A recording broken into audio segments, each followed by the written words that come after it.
سر ایک روایت کوٹ کی جاتی ہے فرقوں کے متعلق کہ رسالت امام صلی اللہ علیہ وسلم کی طرف منسوخ کی جاتی ہے بات، اور بھی احادیث ہم نے سنی ہے کہ میری امت میں 73 فرقے ہوں گے جن میں 72 جہنمی اور ایک فرقہ جو ہے وہ جنتی ہوگا. یہ طارق مسعود صاحب کہہ رہے ہیں کہ وہ ناجی فرقے ہیں، اہل سنت والجماعت وہ ناجی فرقہ ہے. اور جو بھی ابھی فرقوں کی بات کرتے ہیں فرقے اسلام پسند نہیں کرتا، لیکن ناجی فرقہ تو ہے نا. جب حضور نے کہا ہے کہ فرقہ ہوں گے معاذ اللہ، تو سر یہ اب کیا کانسیپٹ دینا چاہیے؟ دیکھیے روایت سے جب بھی استدلال کیا جاتا ہے، اگر روایت کو ٹھیک طریقے سے حل نہیں کریں گے نا، ایک الگ دین بننا شروع ہو جاتا ہے.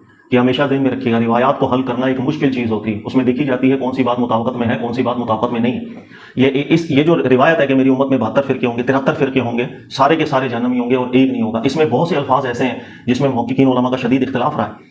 جیسے سارے کے سارے فرقے جہنم کے اندر جائیں گے، یہ لفظ رسول اللہ صلی اللہ علیہ وسلم سے ثابت نہیں، قرآن اس کی تائید نہیں کرتا. یہود سے گھٹیا قوم قرار دے دیا گیا اس کے اندر. کوئی یہود میں 72 ہوئے، اس میں 73 ہوں گے. قرآن پاک جو ہے نا کنتم خیر امہ کر کے خطاب کرے. بنی اسرائیل کے حوال قرآن پاک نے ذکر کیے، ذرا غور کر کے پڑھیں. حضرت موسیٰ کریم علیہ السلام 40 روز کے لیے تشریف لے گئے تو 40 روز برداشت نہیں کر سکے، پیچھے بچڑا بنا لیا، خدا عبادت کرنے لگ گئے. تو اس امت کو رسول اللہ صلی اللہ علیہ وسلم کے تشریف لے جانے کے بعد بہت فتنے آئے. اس طرح دین اسلام، فلسفہ کا فتنہ، علم کلام کا فتنہ، علم و روایت کے ذریعے سے فتنہ. لیکن علماء نے فیس کیا ہر دور کے اندر. اللہ نے ایسے ہیرے پیدا کیے، بالکل پیور حالت کے اندر بھی دین آج تک موجود ہے. اللہ کی کتاب بھی موجود ہے. جہاں غلطی ہوتی ہے اللہ کھڑے کر دیتے ہیں ایسے علماء جو بتا دیتے ہیں کہ بھائی یہ بات غلط ہے. رسول اللہ صلی اللہ علیہ وسلم یاد رکھیے گا امت ٹوٹ جائے اتنا ناپسند تھا میرے نبی علیہ السلام کو. ایک شخص امامت کر رہے تھے تو انہوں نے لمبی صورت پڑھا دی. پیچھے کچھ بیمار تھے، ہوتا ہے نا پیچھے کوئی طبیعت ٹھیک نہیں، کوئی بوڑھا ہے، کسی کو کام ہے، وہ بیچارہ نماز پڑھنا چھوڑ دیا. اللہ کے نبی علیہ السلام سے عرض کی کہ امام بہت لمبی نماز پڑھا تھا.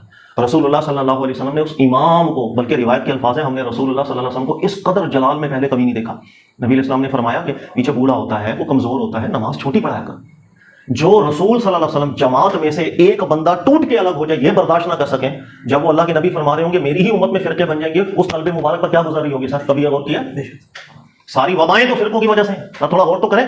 ہر بندہ اپنے فرقے کا دفاع کرتا ہے، فرقے کا دفاع قرآن کا دفاع سمجھ رہا ہے، اپنا غلط باتوں کا دفاع کر رہا ہے، بکواس آ گئی کتابوں کے اندر اس کے ہم دفاع کر رہے ہوتے ہیں. ساری فرقہ واریت کی تو نوسط ہے.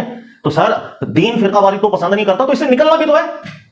یا میں ساری زندگی یہ بولتا چلا جاؤں کہ بھائی چونکہ اب فرقے ہو گئے ہیں، مجبوری ہے اپنے آپ کو فرقوں کے ساتھ ہم منسوخ کر کے رکھیں. کوئی مجبوری نہیں ہے. یہ فرقہ واریت کو جب اٹھا کے پھینکیں گے نا پھر انسان آزاد ہوتا ہے، پھر قرآن اپنا نور کھولتا ہے. نا قرآن نور بھی نہیں کھولتا. میں یہ نہیں بتا رہا ہوں آپ کسی ایک فکر کے ساتھ پابند ہو جائے، کسی ایک فرقے کے ساتھ پابند ہو جائے، قرآن محدود ہو جائے گا آپ کے لیے. آپ ایک ایسے کنویں کے اندر چلے جائیں گے آپ کو وہی کائنات نظر آ رہی ہوگی. سر آپ اس فکر کو دیوار پہ دے مارے، فرقے کو دیوار پہ دے مارے، باہر نکلیں دیکھیں قرآن پاک پہ کنواں نہیں پوری کائنات آپ کو دکھا رہا ہوتا ہے. ان الذین فرقوا دینہم وکانوا شیعا لست منہم. جو دین کے اندر فرقہ بناتا ہے رسول اللہ آپ کا ان سے کوئی تعلق نہیں ہے صلی اللہ علیہ وسلم. یہ میں نے قرآن آپ کے سامنے پڑھ دیا.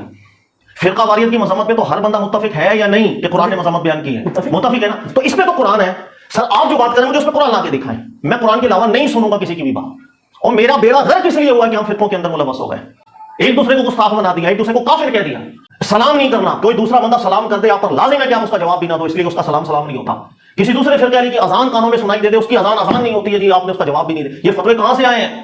اور میرے تو ملک کا بیڑا غرق ہی اس لیے ہوا کہ میں فرقوں میں پڑ گیا، نفرتیں آپس میں آ گئیں. اور بھائی بھائی کا مسئلہ الگ ہو جائے دونوں قطع تعلق ہی کر لیتے ہیں، ایک دوسرے کو گستاخ کہہ رہا ہوتا ہے. تیرے فرقے کے خلاف قرآن کھڑا ہو جائے تو نے تو قرآن کو بھی رد کر دینا ہے. یہ تو میرا تو مشاہدہ اپنی زندگی. کوئی فکر میرے سامنے ہے جب اس کو قرآن سامنے کر دو نا، سب فکر اور فرقے سے بڑھ کر قرآن نہیں. نعرے بڑے بڑے ہم نے لگانے ہوتے ہیں، کوئی چیز آئے گی ہم قرآن سے چیک کریں گے. اپنی فرقے کی باری، اپنی فکر کی باری سامنے آ جائے آپ قرآن میں ہم تعویلیں شروع کر دیتے ہیں. یہ نحوست ہے سر، نحوست ہے اس قوم کے اوپر فرقہ واریت. سر آپ حق کی بات کرتے چلے جائیں. رسول اللہ صلی اللہ علیہ وسلم کی تاریخی الفاظ ہیں کہ اسلام غربت سے چلا اور آستہ آستہ پھر غریب ہو جائے گا. پریشان حق کی بات کرتے چلے جائیں اور اس روٹ کاز آپ دیکھیں کہ جس سے ہمارے یہاں مسائل ہیں. جب آپ غور کریں گے نا تو ایک ہی مسئلہ ہے، ہماری فکروں کی تبلیغ، ہمارے فرقوں کی تبلیغ. قرآن کی تبلیغ کوئی نہیں کر رہا. قرآن کو سہارا بنایا ہوا ہے اپنی فکروں اور فرقوں کی تبلیغ کے لیے. اس لیے جہاں قرآن اپنے فرقے کے خلاف کھڑا ہو جائے گا وہاں قرآن میں بدلتے ہو، چینج کر دو قرآن کو. یار میرا فکر نہیں جانی چاہیے، بدل دو قرآن، قرآن کے معنی میں تبدیلی کر دو، تفسیروں میں تبدیلی کر دو. یہ غلط ہے. قرآن کو اوپر رکھیں. قرآن پاک نے جس چیز کی مذمت بیان کی ہے لوگوں میں ہمیشہ مذمت بیان. قرآن نے فرقہ واریت کی مذمت بیان کی ہے. میرے منہ سے، کسی عالم دین کے منہ سے جب کبھی فرقے کی بات آئے اس کا چہرہ بتا رہا ہو کہ یہ فرقوں کے نام سے تبتا ہے، لوگوں کے دلوں میں جب بھی تبدیلی آئے گی. اگر ایک عالم خوش ہو کے فرقوں کو بتا رہا ہوگا، ہر عالم کے چہرے سے فرقے کا نام سنتے ہو، ایک غصے کا اظہار، جلال کا اظہار ہو، لوگ سمجھیں گے کہ یار یہ بری چیز ہے. دیکھو نیچے والے جو ہوتے ہیں نا انہوں نے مقتدا کو فالو کرنا ہوتا ہے نا. کس کو فالو کرنا ہوتا ہے؟ لوگ مقتدا کو فالو کرتے ہیں. ہر بندہ چونکہ کسی فکر سے منسوب ہو گیا، جو اوپر والے نے کہہ دیا نیچے والے کے لیے وہی دین ہو گیا.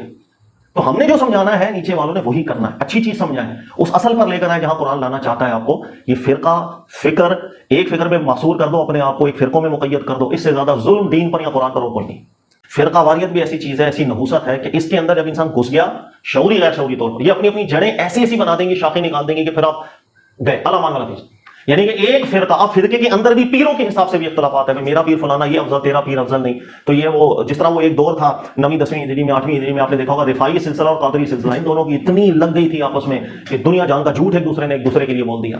اس نے فضیلت کی روایتیں گڑنا شروع کر دی، اس نے اپنی فضیلت کی روایتیں گڑنا شروع کر دی.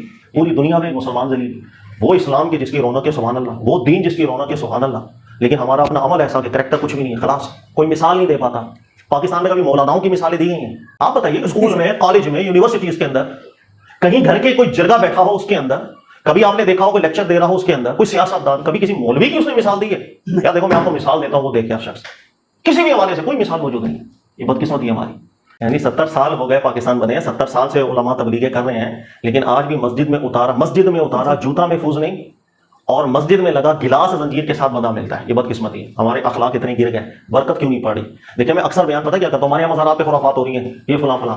سر کون عالم ہے جو خرافات کو جائز بولتا ہو؟ کبھی دیکھا آپ نے کوئی ایسا عالم دین؟ بریلوی ہوں، دیوبندی ہوں، اہل حدیث، کوئی ایک عالم دین ایسا نہیں ہے، آپ اس کی تقریر مجھے نکال کے دکھائیں جو خرافات کو جائز سمجھ منع کرتے ہیں. یہاں تک کہ 4 آپ پیچھے وہ کھڑے ہو، لیکن اثر کیوں نہیں ہو رہا؟ اس بات پہ کیوں نہیں غور کر رہے آپ؟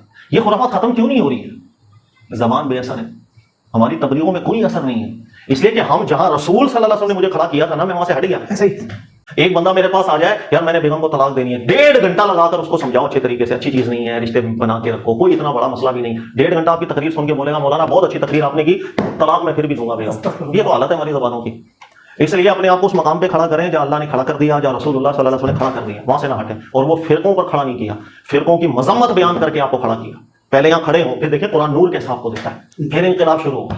ٹھیک ہے جی، جزاک اللہ.